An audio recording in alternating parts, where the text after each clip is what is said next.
नमस्कार, lead India के इस वीडियो में आपका बहुत बहुत स्वागत है। दोस्तों, आज के इस वीडियो में मेरे साथ है विपुल सिंह रघुवंशी, जो खास तौर से मुंबई और पुणे के जो भी लिटिगेशन या कोर्ट मैरिज से रिलेटेड काम है लीड इंडिया के, वो सब कुछ ये खुद देखते हैं। तो एक सवाल आज हम लोग दिन में डिस्कस कर रहे थे कि ज्यादातर कपल जो मुंबई जाते हैं, चाहे वो साउथ इंडिया से आ रहे हो या उड़ीसा से या कहीं से भी जा रहे हो या खुद महाराष्ट्र के हों, वो एक सवाल पूछते हैं कि महाराष्ट्र में ऐसा क्या है कि वहां पे बीएमसी मैरिजेज को रजिस्टर्ड करती है और दिल्ली में क्यों एसडीएम कोर्ट या गाजियाबाद में मैरिज रजिस्ट्रार मैरिज को रजिस्टर्ड करते हैं। तो कपल के मन में सबसे ज्यादा कंफ्यूजन यही होता है कि क्या जो सर्टिफिकेट है उसके वैल्यू में कोई प्रॉब्लम तो नहीं है, कहीं ऐसा तो नहीं है कि एम्बेसी जाएंगे और बीएमसी ने रजिस्टर्ड किया है तो उसको वो ना माने, जबकि कोर्ट वाले सर्टिफिकेट को मान लें। तो इसी पे बात करेंगे विपुल जी से। विपुल जी, थैंक यू सो मच कि आप वीडियो में आए और आपका बहुत बहुत स्वागत है इस वीडियो के लिए। Thank you. तो एक चीज जो है मैं आपसे शुरुआत करूंगा कि ये टॉपिक आपके दिमाग में मतलब क्यों आया? क्या ये बहुत ज्यादा कपल के सवाल है या वो अंडरस्टैंडिंग लेवल नहीं बन पा रही है, क्या प्रॉब्लम है? एक्चुअली क्या है ना कि मोस्ट ऑफ द कपल जो कंफ्यूज है वो स्पेशल मैरिज एक्ट और वनडे मैरिज एक्ट में कंफ्यूज है। कि एक शादी हो रही है वो 30-35 दिन ले रही है, एक शादी है जो 2 दिन 3 दिन के अंदर ही सर्टिफिकेट देती है। दोनों का रेलेवेंस क्या है, दोनों की इंपॉर्टेंस क्या है? क्या जो वनडे मैरिज में जो सर्टिफिकेट मिल रहा है सेम वही मिलता है स्पेशल मैरिज में या अलग मिलता है? तो इसको लेके कंफ्यूजन आपने बहुत अच्छा एक विषय उठाया, क्योंकि चूंकि बीएमसी अब अगर मान लीजिए किसी को स्पेशल मैरिज एक्ट में शादी करनी हो तो ये कंफ्यूजन इसलिए भी अराइज हो जाता है कि अगर स्पेशल मैरिज एक्ट में शादी करनी हो तो वो शादी बीएमसी तो नहीं करा सकती, वो वहां के कोर्ट में ही होगा। तो मैरिज का रजिस्ट्रेशन वो कैसे करा देती है? बीएमसी मैरिज रजिस्ट्रेशन के लिए क्या ऑथोराइज है? तो मैं इस पे जो है मैं एक चीज क्लियर करना चाहूंगा दर्शकों के सामने कि देखिए क्या है कि ये स्टेट गवर्नमेंट का राइट है, वहां के लेजिस्लेचर का राइट है कि वो किसको अथॉरिटी देती है मैरिज को रजिस्टर्ड करने के लिए। इवन डेथ सर्टिफिकेट और बर्थ सर्टिफिकेट की भी राइट्स बीएमसी के पास है मुंबई तो में। यही है कि अगर बीएमसी जो है महाराष्ट्र में जो राइट है वो ये है कि वहां के नगर निगम जो है मैरिज का रजिस्ट्रेशन करेंगे, वहां डेथ हो या बर्थ हो उसका रजिस्ट्रेशन नगर निगम वाले ही करेंगे। और ये बीएमसी भी ब्लॉक वाइज, बीएमसी का भी अपना एक जुरिडिक्शन है। उसके बाद अगर हम बात करें उल्लासनगर की तो वहाँ यूएमसी एप्लीकेबल है।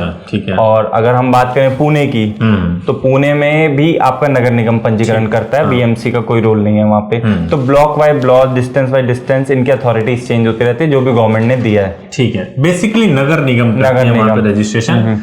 तो कहने का तात्पर्य ये है कि जो आप बता रहे हैं कि अगर वहां पे मैरिज अगर आपको रजिस्टर्ड कराना है, जैसे आपने रिचुअल परफॉर्म कर लिया और रिचुअल परफॉर्म करने के बाद से मैरिज को रजिस्टर्ड कराना है तो बीएमसी ही रजिस्टर्ड करेगी मुंबई में। और बाकी जगह पे अगर आप करेंगे तो वहां की जो नगर निगम होगी वो रजिस्टर्ड करेगी। ये करेक्ट है। हाँ। अब बात करते हैं सर्टिफिकेट के वैल्यू के ऊपर कि अगर मैरिज हुई है और मैरिज का रजिस्ट्रेशन कराते हो और आपको सर्टिफिकेट नगर निगम से आपको मिल रहा है, तो क्या कोई स्पाउस वीजा लेना हो या कहीं विदेश जाना हो तो क्या ये सर्टिफिकेट पूरी तरह से वैलिड होता है? सर एक्चुअली सर्टिफिकेट तो वैलिड है। ठीक है ना। अभी तक हमने जितनी मैरिजेस परफॉर्म कराई हैं जिसमें एनआरआई मैरिजेस भी बहुत सारी हैं, आज तक कोई रिटर्न बैक कंप्लेंट तो आई नहीं हमारे पास ऑन रिकॉर्ड। ठीक है। हम सब चीज हमारे तो ट्रांसपेरेंट चीज इतना है कि अगर कुछ भी क्लाइंट को इशू होता है तो अपने यूट्यूब चैनल पे कमेंट बॉक्स में भी लिख देते हैं कि हाँ ये इशू है, नहीं है। तो अभी सच ऐसा कोई इशू आया नहीं है। ठीक है। तो इसलिए वो प्रेफर करते हैं, क्योंकि पहले क्या होता था कि पहले सिर्फ शादी करके उसका आर्य समाज का मंदिर सर्टिफिकेट लेके spouse visa, dependent visa apply करते थे, उसमें रिजेक्ट हो जाते थे। लेकिन इसमें तो गवर्नमेंट अथॉरिटी खुद ही ऑथराइज कर रही है शादी को, तो इसलिए रिजेक्शन के चांसेस ना के बराबर होते हैं। आपके रिजेक्शन हो सकते हैं, कोई और रीजन हो सकता है, मैरिज सर्टिफिकेट नहीं हो सकता की वजह से रिजेक्शन नहीं होगा। That's wonderful. लेकिन मैं एक चीज और ऐड कर देता हूं जिनको कंफ्यूजन है कि अगर आप स्पेशल मैरिज एक्ट में शादी करेंगे मुंबई से या पुणे से शादी करेंगे तो वहां से जो मैरिज सर्टिफिकेट आपका इशू होगा वो वहां के कोर्ट के थ्रू इशू हो सकता है।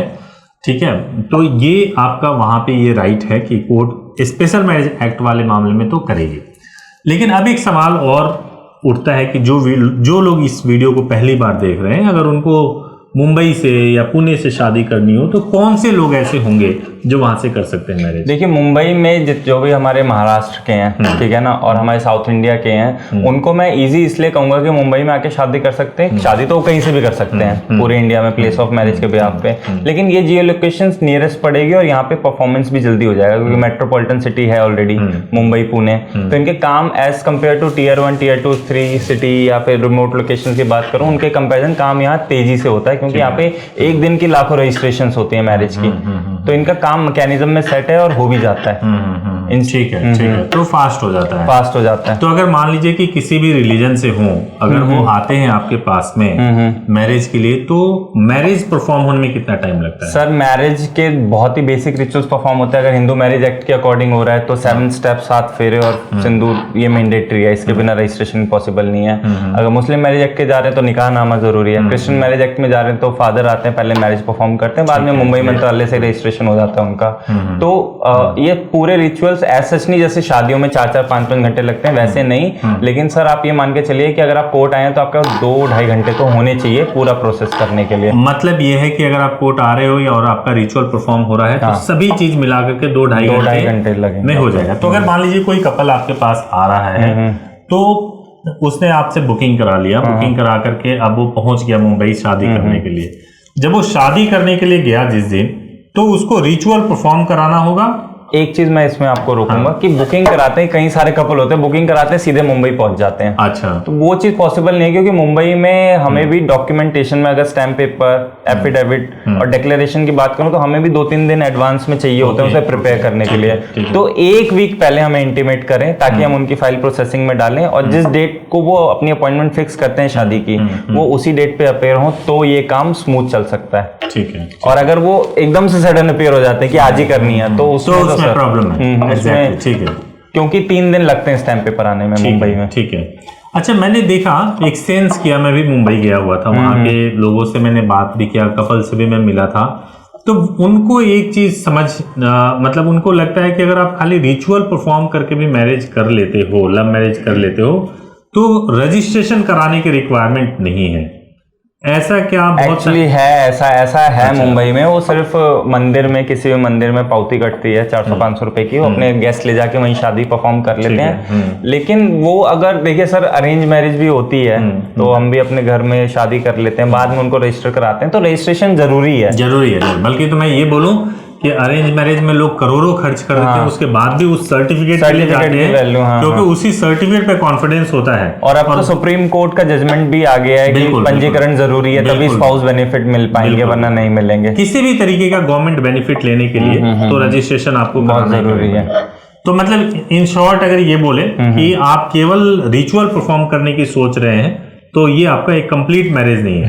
हाँ। अब क्लाइंट आपकी वीडियो देखते हैं, ठीक है ना, थोड़ा गाइडेंस मिलती है, वो एक्सपेक्ट ये भी करते हैं कि जिस टाइम उनकी शादी होती है उस टाइम आप प्रेजेंट रहो वहाँ पे।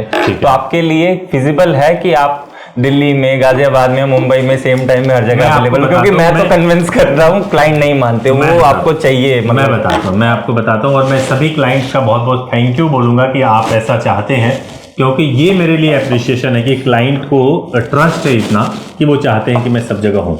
लेकिन मैं ये कहूँगा नहीं होने की वजह ये है कि कोर्ट में केसेस होते हैं, डेट्स होते हैं, तो ये पॉसिबल नहीं होता है कि हर वक्त रहा जाए।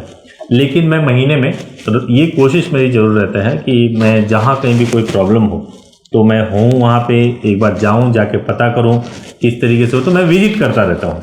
ये अच्छा। कोई प्रॉब्लम नहीं है। तो एक बार अपने मुंह से कंप्लीट प्रोसेस बता दीजिए मुंबई का कंप्लीट प्रोसेस ये है कि अगर आप महाराष्ट्र या साउथ इंडिया के रहने वाले हैं और आपको मुंबई से शादी करनी है तो आपको सबसे पहले तो ये करना है कि आपको हमारे हेल्पलाइन नंबर 8800444555 पे कॉल करना है। जब आप कॉल करोगे तो सुबह 9 बजे से शाम को 8 बजे के बीच में ही कॉल करिए, हमारे रिप्रेजेंटेटिव फोन को उठाएंगे। जो भी क्वेरीज आपकी है, आपके मन में जो भी सवाल है आप पूरा पूछिए और उसके बाद से आप संतुष्ट हो जाएं, उसके बाद से आप बुकिंग करा लीजिए। बुकिंग कराने के बाद से आपको पर्सनल नंबर मिल जाएगा, उस पर्सनल नंबर पे आप डायरेक्टली आप बात कर सकते हैं, विपुल सर से बात कर सकते हैं, और अगर ज़्यादा आपको कोई दिक्कत हो रही है तो मेरे से भी आप बात कर सकते हैं। एक बार जब आपकी बात हो जाएगी, आपका सब कुछ डन हो गया है, तो जब आपको मैरिज मैरिज के लिए आना है उसके 7 दिन पहले आप एक बार विपुल सर को कॉल कर लीजिए, उनको बता दीजिए कि आप इस डेट पे आने वाले हैं। आपके एफिडेविट अप्लाई करने की पूरी फॉर्मेलिटीज़ पूरी हो जाएगी। उसके बाद से प्रक्रिया ये होगा कि जिस दिन आप आएंगे उस दिन आपके रिचुअल के हिसाब से आपका मैरिज परफॉर्म हो जाएगा और उसी दिन बीएमसी में रजिस्ट्रेशन के लिए अप्लाई हो जाएगा और फिर 7 से 10 दिन के बाद आपका बीएमसी से भी मैरिज का रजिस्ट्रेशन सर्टिफिकेट मिल जाएगा और आपकी मैरिज कंप्लीट हो जाएगी। दोस्तों एक बात और मैं बता दूं कि जिस दिन आप आएंगे मैरिज करने के लिए उस दिन जिस रिचुअल से भी आपकी शादी होगी उसका मैरिज सर्टिफिकेट आपको मिलेगा, साथ ही साथ एमओएम भी आपको मिलेगा, मेमोरेंडम ऑफ मैरिज कहते हैं, जो कि पूरी तरह से लीगल होगा।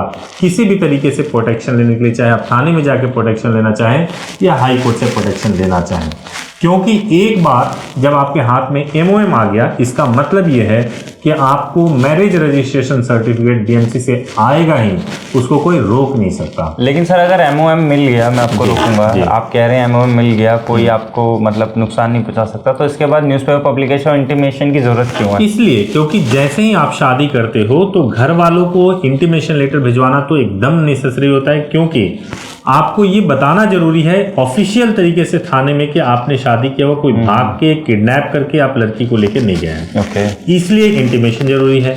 न्यूज़पेपर पब्लिकेशन इसलिए जरूरी है क्योंकि आप कहीं के भी रहने वाले हों, पुलिस एलिगेशन लगाती है कि आपने प्राइवेटली शादी कर ली तो किसी ने देखा नहीं इस शादी को, अब हम इन्वेस्टिगेशन करेंगे, तब तक आप सेपरेट रहो।